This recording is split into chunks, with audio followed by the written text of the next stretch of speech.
Those storms produced one confirmed tornado in Jasper County, another confirmed tornado in Newton County. KOM's Chris Warner has more on those storms and the damage they left behind.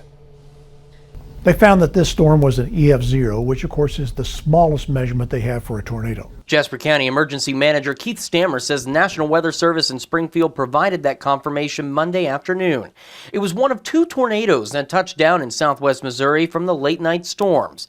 The damage it left behind was thankfully minor, but it did destroy an outbuilding at this home on Barton County Boulevard and also damaged irrigation systems in nearby fields as well as trees and power lines. There was some land, of course, that had been scoured in the area. Fortunately, no loss of life and apparently no injuries.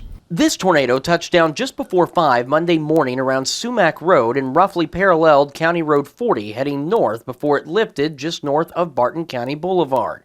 The peak winds were estimated at 85 miles an hour, and thankfully, the storm remained in a fairly rural part of the county. The storm certainly could have been worse, and as far as tornadoes go, I guess maybe this was one that we will find acceptable in terms of damage.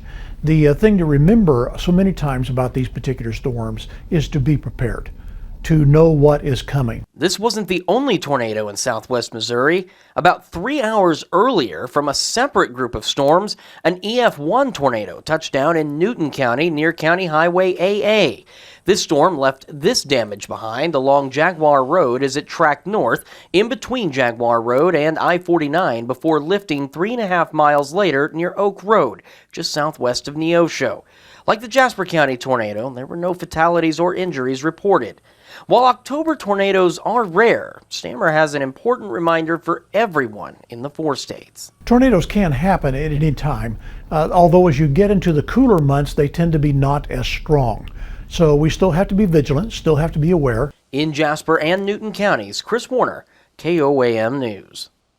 The storms left some 4-staters without power. The Carthage Water and Electric plant says crews were sent out as early as 4 this morning. They add that most damage was because of strong winds, breaking poles and causing limbs to fall off trees, as well as their primary electric lines getting tangled. The wind brought some trees down.